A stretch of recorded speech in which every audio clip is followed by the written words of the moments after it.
அனைவருக்கும் வணக்கம். ஒரு செய்தி ஒண்ணு சொல்லட்டுங்களா? இந்த சிஸ்டத்துல ஓட்டை இருக்கு அப்படின்னு சொல்லுவாங்கல்ல. அந்த ஓட்டைய இந்த திமுகஸ் மாரி யாராலயும் யூஸ் பண்ணவே முடியாதுங்க. நாம ஒரு மனுவ போடுறோம், ஒரு வழக்கு அப்படின்னு நீதிமன்றம் போறோம் அப்படின்னா, அது முடியறதுக்குள்ள நம்ம பாதி ஆயுசு முடிஞ்சிருது. இல்ல முழு ஆயுசுமே முடிஞ்சிருது.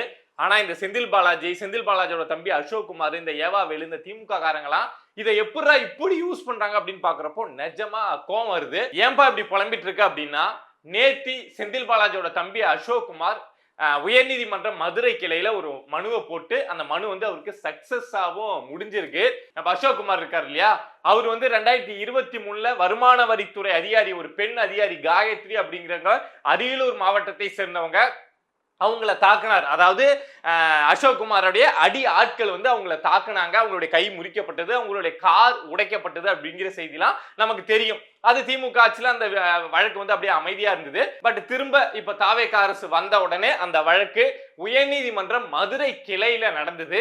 அப்போ நீதிபதி என்ன சொன்னாங்க அப்படின்னா, இது 2023 நடந்தது, ஒரு வருமான வரித்துறை அதிகாரி வந்து தாக்கப்பட்டிருக்காரு, பெண் அதிகாரி தாக்கப்பட்டிருக்காரு, இந்த வழக்கை ஏன் இவ்வளவு நாளா எடுத்து நடத்தல அப்படின்னு சொல்லி அரசை பார்த்து கேள்வி கேட்டாங்க. அதுக்கப்புறம் நீதிபதி என்ன சொன்னாங்க அப்படின்னா, நம்ம செந்தில் பாலாஜியோட தம்பி அசோக் குமாருக்கு இந்த வழக்குல ஜாமீன் அப்படிங்கறத கொடுத்துட்டு சனிக்கிழமை காலையில வாரம் சனிக்கிழமை காலையில கரூர் காவல் நிலையத்துல போயிட்டு இந்த மனுஷன் கையெழுத்து போடணும் அப்படிங்கிற ஒரு உத்தரவை போட்டிருந்தாங்க. இந்த விஷயம் சைலண்டா நடந்துகிட்டே இருந்தது.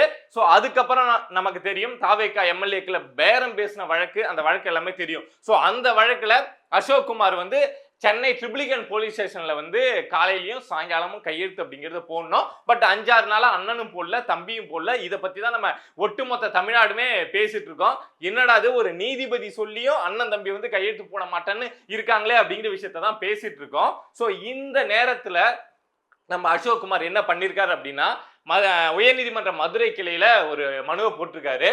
அதாவது சனிக்கிழமை காலையில வந்து நான் கரூர்ல இருக்கக்கூடிய காவல் நிலையத்துல போயிட்டு கையெழுத்து போடணும், ஆனா எனக்கு ட்ரிபிளிகன் அங்க இருக்கக்கூடிய காவல் நிலையத்திலயும் நான் கையெழுத்து போட வேண்டியது இருக்கு சனிக்கிழமை அப்படிங்கிறதுனால, கரூர்ல இருந்து சென்னை ட்ரிபிளிகனுக்கு போறதுக்கு 400 கிலோமீட்டர் தொலைவு இருக்கு அப்படிங்கிறதுனால என்னால போயிட்டு ட்ரிபிளிகன் போலீஸ் ஸ்டேஷன்ல கையெழுத்து போட முடியல. சோ 2 இடத்த கையெழுத்து போடுற மாதிரி இருக்குல்ல, அதை வந்து ஒரே போலீஸ் ஸ்டேஷன்ல இந்த நீதிமன்றம் மாத்தி கொடுத்துருச்சு அப்படின்னா, நான் ரொம்ப கஷ்டப்படாம அழுங்காம குலுங்காம நான் போயிட்டு ஒரே போலீஸ் ஸ்டேஷன்ல, அப்படியே ட்ரிபிளிகன் போலீஸ் ஸ்டேஷனா பக்கத்துல வந்து ஒரு பெரிய ஹோட்டல் எடுத்து தங்கி அங்க இருந்து நான் வந்து போய் கையெழுத்து போட்டுப்பேன், ரெண்டுத்தையும் ஒரே இடத்த மாத்தி கொடுங்க அப்படின்னு சொல்லிட்டு அசோக் குமார் உயர்நீதிமன்ற மதுரை கிளையில ஒரு மனுவை போட்டிருந்தாரு. இங்க கரூர்ல போட வேண்டியது சனிக்கிழமைக்கு காலையில மட்டும்தான். இங்க 5 நாளா போகல, திங்கக்கிழமை போல, செவ்வாய்க்கிழமை போல, புதன் வியாழன் வெள்ளின்னு 5-6 நாளா இங்க ட்ரிபிளிகன் போலீஸ் ஸ்டேஷனுக்கு போகல. ஆனா காரணத்தை பாத்தீங்கன்னா, அங்க இருந்து இவருக்கு டிராவல் பண்ணி போக முடியலையா. சோ அப்படி போட்டிருக்காங்க. நீதிமன்றத்துக்கு போறப்ப என்ன சொல்லுவாங்க அப்படின்னா, எங்க அசோக் குமார் அவர்களுக்கு வந்து உடல்நிலை ரொம்ப மோசமா இருக்கு, ஹார்ட்ல வந்து அது பிஞ்சு போச்சு, இதுல இது பிஞ்சு போச்சு அப்படின்னு சொல்லி ஏதாவது கதை சொல்லி இவங்க மனுவை கொடுக்கிறப்போ நீதிபதிகள் வந்து அங்க வந்து நீங்க இல்ல இப்படிதான் போட்டாகணும், இங்க ஒரு நாள் தானே அட்ஜஸ்ட் பண்ணி போடுங்க அப்படின்லாம் சொல்ல முடியாது. ஏன்னா உடனடியா உடம்பு சரியில்லைன்னு சொல்லிட்டா உடனே மனித உரிமை ஆணையம், திமுக அது இதுன்னு கொந்தளிச்சிருவாங்கல்ல. சோ நீதிபதியும் நேத்தி வேற வழியே இல்லாம பாருங்க, நம்ம அசோக் குமார் அவர்கள் ட்ரிபிளிகன் போலீஸ் ஸ்டேஷன்லயே கையெழுத்து போட்டுக்கலாம், இந்த கரூர் காவல் நிலையத்துல போடணும்ல ஒரு கையெழுத்து, அந்த கையெழுத்தையும் சேர்த்து அங்கேயே போட்டுக்கலாம் அப்படின்னு சொல்லிட்டு நேத்தி நீதிபதி ஒரு உத்தரவை கொடுத்திருக்காங்க.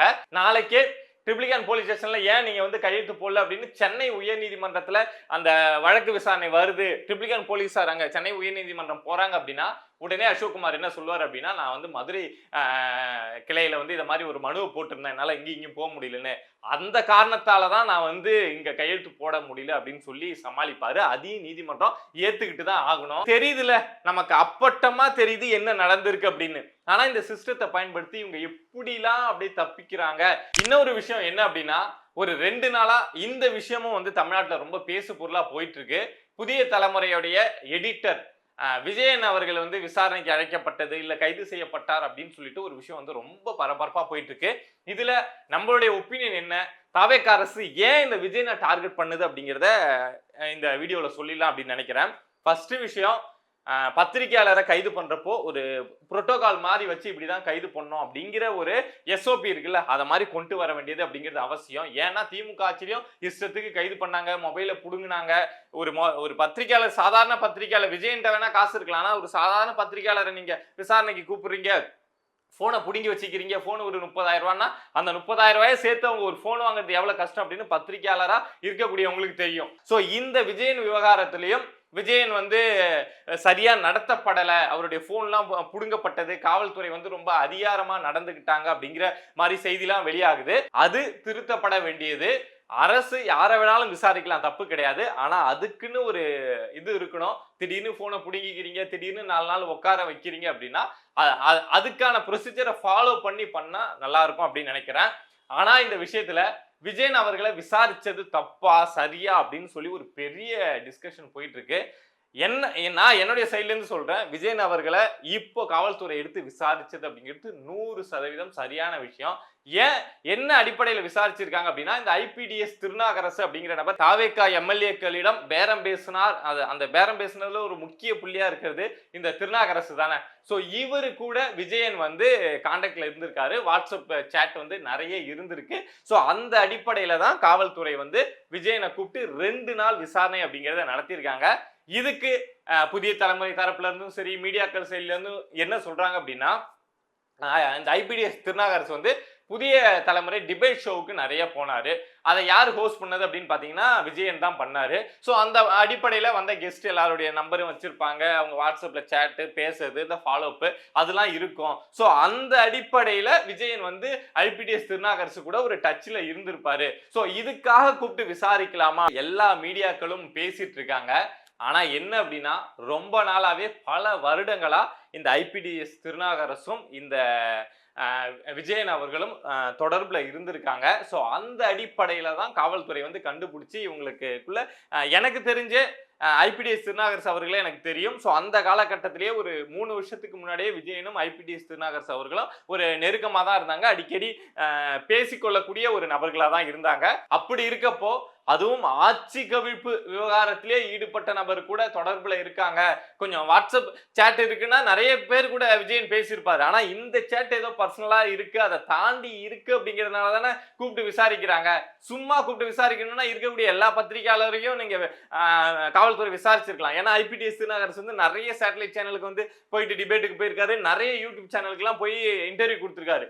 அப்பனா அவங்களெல்லாம் பிடிச்சி விசாரிச்சுட்டு இருக்காங்களா என்ன? விஜயன் கூட ஏதோ பர்சனலா கான்வர்சேஷன் அப்படிங்கிறது நடந்திருக்கு, வாட்ஸ்அப் சேட் இருக்கு அப்படிங்கறதுனால தான் காவல்துறை கூப்பிட்டு விசாரிச்சிருக்காங்க. அவர் அடிக்கல, எதுவுமே பண்ணல. ஒரு 2 நாள் ப்ரொசீஜர் படி நிறைய கேள்விகள் கேட்க வேண்டியது, இந்த வெயிட் பண்ண வைக்கிறது, இதெல்லாம் நடந்திருக்கு. உடனே என்னப்பா ஒரு பத்திரிகையாளர் கூப்பிட்டு வெயிட் பண்ண வைக்கிறாங்க அப்படின்னா, நம்ம சாதாரண நபர்கள்லாம் போலீஸ் ஸ்டேஷன் போனா உட்காந்து கிடக்கிறது கிடையாது.